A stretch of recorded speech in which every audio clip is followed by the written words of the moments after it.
প্রিয় দর্শক বন্ধু, ଆଜିର এই ଭିଡିଓରେ ଆମେ ଆଲୋଚନା କରିବାକୁ ଯାଉଛେ ଗ୍ରହ ମାନଙ୍କ ଦ୍ୱାରା ଉତ୍ପନ୍ନ ହେଉଥିବା ବିଭିନ୍ନ ପ୍ରକାର ରୋଗ ଏବଂ ଏହାର ନିରାକରଣ। ତେବେ ଯେତେବେଳେ ଆମେ ଗ୍ରହ ସମ୍ବନ୍ଧିତ ରୋଗ କଥା ଆଲୋଚନା କରିବାକୁ ଯାଉଛେ, ଆପଣ ମାନଙ୍କର ଅବଗତି ନିମନ୍ତେ ମୁଁ କହି ରଖିବାକୁ ଚାହେଁ ଯେ ଆମର ମେଡିକାଲ ଆଷ୍ଟ୍ରୋଲୋଜି ଯୋଉଠି ତ ଆପଣଙ୍କର ଆୟୁର୍ବେଦ ଶାସ୍ତ୍ରର ଜନକ ଯିଏ ଚରକ ମହର୍ଷି ଥିଲେ, ସିଏ ତାଙ୍କର ଗ୍ରନ୍ଥରେ ଉଲ୍ଲେଖ କରିଛନ୍ତି ଯେ ବାତ, ପିତ୍ତ ଏବଂ କଫ ଏଇ ତ୍ରିଦୋଷ ପ୍ରଭାବରେ ଗ୍ରହଜାତ ରୋଗ ସୃଷ୍ଟି ହେଇଥାଏ ଏବଂ ଗ୍ରହ ମାନଙ୍କର ପ୍ରତିକୂଳ ସ୍ଥିତି, ଗ୍ରହ ମାନଙ୍କର ଖରାପ ଅବସ୍ଥା ଯାହା ମନୁଷ୍ୟ ଏବଂ ବାତାବରଣ ଭିତରେ ଥିବା ଶକ୍ତି ପ୍ରବାହକୁ ପ୍ରଭାବିତ କରିଥାଏ। ଏହି ଅସନ୍ତୁଳନର ପ୍ରଭାବ ଫଳରେ ନାନା ପ୍ରକାରର ରୋଗ ବ୍ୟାଧି ମଣିଷ ଶରୀରରେ ସୃଷ୍ଟି ହେଇଥାଏ। ତେବେ ଆଜି ଆମେ ଏଇ ଭିଡିଓରେ ଆଲୋଚନା କରିବାକୁ ଯାଉଛେ ଯେ ମଙ୍ଗଳ ଗ୍ରହ ଦ୍ୱାରା ସୃଷ୍ଟି ହେଉଥିବା ରୋଗ ଏବଂ ଏହି ରୋଗର ଏହାର ନିରାକରଣ। ମଙ୍ଗଳ ଗ୍ରହ ଯୋଗୁଁ ଉତ୍ପନ୍ନ ରୋଗ ଏବଂ ଏହାର ସମସ୍ୟା ଏବଂ ଏହାର ନିରାକରଣ ଏହି ସମ୍ପର୍କରେ ଆଜି ଆମେ ଏହି ଭିଡିଓରେ ଆଲୋଚନା କରିବା। ତେବେ ଆପଣ ଜାଣନ୍ତି କି ମଙ୍ଗଳ ଗ୍ରହ ଦ୍ୱାରା କେଉଁ କେଉଁ ପ୍ରକାର ରୋଗ ଆପଣଙ୍କ ଶରୀରରେ ସୃଷ୍ଟି ହେବାର ସମ୍ଭାବନା ଥାଏ?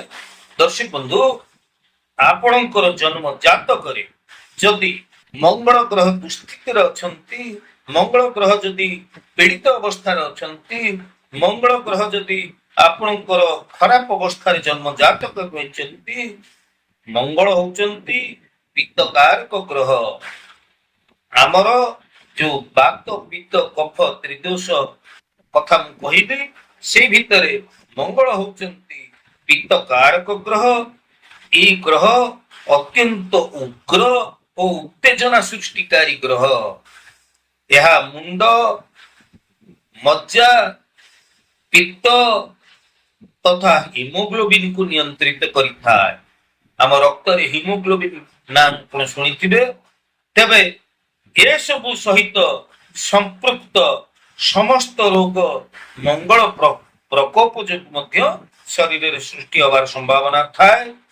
ଜାତକରେ ଆପଣଙ୍କର ମଙ୍ଗଳର ସ୍ଥାନ ଯଦି ଉଚ୍ଚରେ ରହିଛି, ମଙ୍ଗଳ ଯଦି ଶୁଭ ସ୍ଥିତିରେ ରହିଛି, ଆପଣଙ୍କର ଜନ୍ମ ଜାତକରେ ମଙ୍ଗଳ ଯଦି ବହୁତ ଭଲ ଅବସ୍ଥାରେ ରହିଛନ୍ତି, ତାହେଲେ ଏ ପ୍ରକାରର ବ୍ୟକ୍ତି ଜଣେ ଭଲ ନେତା ହେଇପାରନ୍ତି, ଜଣେ ଭଲ ସୈନିକ ହେଇପାରନ୍ତି, ବିଚାରକ ହେଇପାରନ୍ତି, ଧୈର୍ଯ୍ୟଶୀଳ ହେଇପାରନ୍ତି ଏବଂ ସାହସୀ ମଧ୍ୟ ହେଇଥାନ୍ତି। ତା ଛଡା ଏମାନେ ସାଧାରଣତଃ ପୋଲିସ, ଡିଫେନ୍ସ ଲାଇନରେ ଥିବାର ଦେଖାଯାଇଥାଏ। ତେବେ এই ପ୍ରକାରର ଯେ ମଙ୍ଗଳ ଗ୍ରହ ସମ୍ବନ୍ଧିତ ଯେଉଁ ବ୍ୟକ୍ତିମାନେ ରହିଛନ୍ତି, ସେମାନଙ୍କର ଚେହେରାରୁ ହିଁ ଆପଣ ବୁଝି ନେଇପାରିବେ ଯେ ମଙ୍ଗଳ ପ୍ରଧାନ ବ୍ୟକ୍ତି। ମଙ୍ଗଳ ଆଙ୍କର ଜନ୍ମ ଜାତକରେ ଶୁଭ ସ୍ଥିତିରେ ରହିଛନ୍ତି ବୋଲି ଗୋଟେ ଲୋକର ଚେହେରାରୁ ହିଁ ଜାଣି ହେଇଯାଏ। ତେବେ ଏହା କେମିତି ଜାଣି ହେଇଯାଏ ନା ଜଣେ ଅଭିଜ୍ଞ ଜ୍ୟୋତିଷୀ ଗୋଟେ ମଣିଷର ଚେହେରାକୁ ଦେଖି ସେ ଜାଣିପାରେ ଯେ ଚନ୍ଦ୍ର ପ୍ରଧାନ ବ୍ୟକ୍ତି, ରବି ପ୍ରଧାନ ବ୍ୟକ୍ତି, ମଙ୍ଗଳ ପ୍ରଧାନ ବ୍ୟକ୍ତି, ଶନି କି ପ୍ରକାରର ଗ୍ରହଙ୍କର ଆଧିପତ୍ୟ ଲୋକ ଉପରେ ରହିଛି ଏବଂ ଏହାର ଆଚାର ବିଚାର ସ୍ୱଭାବ ଚରିତ୍ର ଏବଂ ଏହାର ପ୍ରଫେସନ କଣ, ଗୋଟେ ଅଭିଜ୍ଞ ଜ୍ୟୋତିଷୀ ଗୋଟେ ଲୋକକୁ ଦେଖିଲେ ଜାଣିପାର। ତାହା ତ ଭିନ୍ନ ପ୍ରସଙ୍ଗ, ମୁଁ ସେ ପ୍ରସଙ୍ଗକୁ ଯାଉ। ତେବେ ଯଦି ମଙ୍ଗଳ ଆପଣଙ୍କର ଜନ୍ମ ଜାତକରେ ଦୁଃସ୍ଥିତିରେ ଥାନ୍ତି, ତାହେଲେ କଣ ହୁଏ ନା ଏହି ପ୍ରକାର ବ୍ୟକ୍ତି ମାନେ ସାଧାରଣତଃ ବାଚାଳ ସ୍ୱଭାବରେ ହେଇଥାନ୍ତି, ଅନାବଶ୍ୟକ କଥା ଗୁଡା ଗପିଥାନ୍ତି, ନିଷ୍ଠୁର ହୃଦୟର ହେଇଥାନ୍ତି ଏବଂ ନିର୍ଦ୍ଦୟ ପ୍ରକୃତି ଏମାନଙ୍କ ଠାରେ ଦେଖାଯାଇଥାଏ ବୋଲି ପ୍ରାଚୀନ କାଳର ଜ୍ୟୋତିଷ ଶାସ୍ତ୍ର ଆମକୁ କହୁଛି। ତେବେ ମଙ୍ଗଳର ପ୍ରଭାବ ଦ୍ୱାରା ଦୁର୍ଘଟଣାର ଭୟ, ଆଘାତ ଅଙ୍ଗରେ ଆଘାତ ଭୟ, ଜ୍ୱାଳା, ଶଲ୍ୟକ୍ରିୟା ଯୋଉଗୁଡିକ ଅସ୍ତ୍ରୋପଚାର ଅପରେସନ କହନ୍ତି, ଉଚ୍ଚ ରକ୍ତଚାପ, ଷ୍ଟୋନ ବା ପଥୁରୀ ରୋଗ, ଅସ୍ତ୍ର ଏବଂ ବିଷ ଯୋଗୁଁ କ୍ଷତି ପହଞ୍ଚାଇଥାଏ। ମିଳିମିଳା ବସନ୍ତ, ଦୂଷିତ କ୍ଷତ, ଦୂଷିତ ରକ୍ତଜନିତ ରୋଗ, ନାସା ରୋଗ, ନାଳ ରକ୍ତ ଝାଡା ରୋଗ, ସ୍ତ୍ରୀ ମାନଙ୍କର ଋତୁସ୍ରାବ ଜନିତ ରୋଗ ପୀଡା ଆଦି ମଙ୍ଗଳ ଗ୍ରହଙ୍କ କାରଣରୁ ହେଇଥାଏ। ରକ୍ତ ଆମାଶୟ, ଅର୍ଶ, ଭଗନ୍ଦର, ବ୍ରଣ, ସିଷ୍ଟ, ଟ୍ୟୁମର ବିଭିନ୍ନ ପ୍ରକାରର ରୋଗ ଏଇ ମଙ୍ଗଳ ଗ୍ରହ କାରଣରୁ ହେଇଥାଏ।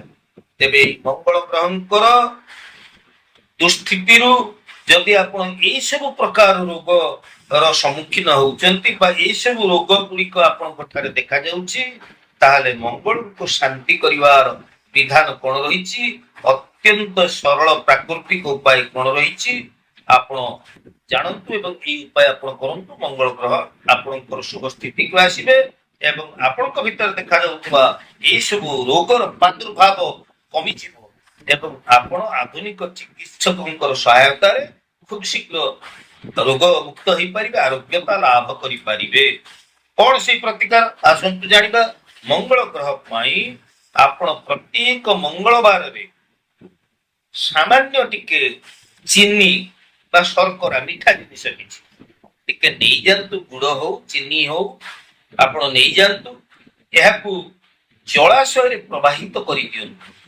ପ୍ରତ୍ୟେକ ମଙ୍ଗଳବାର ସ୍ନାନ ପରେ ସାମାନ୍ୟ ଟିକେ ଶର୍କରା ଆପଣ ଜଳାଶୟରେ ପ୍ରବାହିତ କରିଦିଅନ୍ତୁ ଏବଂ ଭଗବାନ ଶ୍ରୀ ମହାବୀର ହନୁମାନଙ୍କୁ ମନ ଭିତରେ ଟିକେ ସ୍ମରଣ କରନ୍ତୁ। ବାସ୍ ଏଇଭଳି ଯଦି ଆପଣ କ୍ରମାଗତ ଭାବରେ 3 ମାସ 90 ଦିନ ପର୍ଯ୍ୟନ୍ତ ଏଇ ଉପାୟକୁ ପାଳନ କରନ୍ତି, ମଙ୍ଗଳ ଗ୍ରହ ଆପଣଙ୍କର ଅନୁକୂଳ ସ୍ଥିତିକି ଆସିଯିବେ ଏବଂ ଆପଣଙ୍କ ଭିତରେ ଦେଖାଯାଉଥିବା ଏଇ ସବୁ ମଙ୍ଗଳ ଜନିତ ରୋଗର ପ୍ରଭାବ ଗୁଡିକ ବା ପ୍ରାଦୁର୍ଭାବ ଗୁଡିକ ପ୍ରଶମିତ ହେଇଯିବ, କମିଯିବ। ଏହା ନିଶ୍ଚିତ ସତ୍ୟ। ତେବେ ଦର୍ଶକ ବନ୍ଧୁ, ଆଜି ତ ସମୟ ହେଇଯାଇଛି।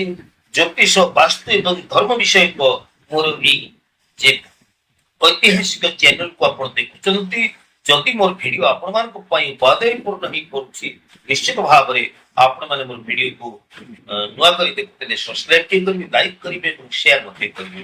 ଆଜି ତ ସମୟ ହେଇଯାଇଛି, ପୁଣି ଆମେ ପରବର୍ତ୍ତୀ ଅଧ୍ୟାୟରେ ଆଲୋଚନା କରିବା ବୁଧ ଗ୍ରହ ସମ୍ପର୍କିତ ରୋଗ, ଏହାର ସମସ୍ୟା ଏବଂ ନିରାକରଣ। ଆଜି ତ ସମୟ ହେଇଯାଇଛି ଦର୍ଶକ ବନ୍ଧୁ, ପରବର୍ତ୍ତୀ ଭିଡିଓକୁ ଅପେକ୍ଷା କରିବା। ସେ ପର୍ଯ୍ୟନ୍ତ ଜୟ ଜଗନ୍ନାଥ।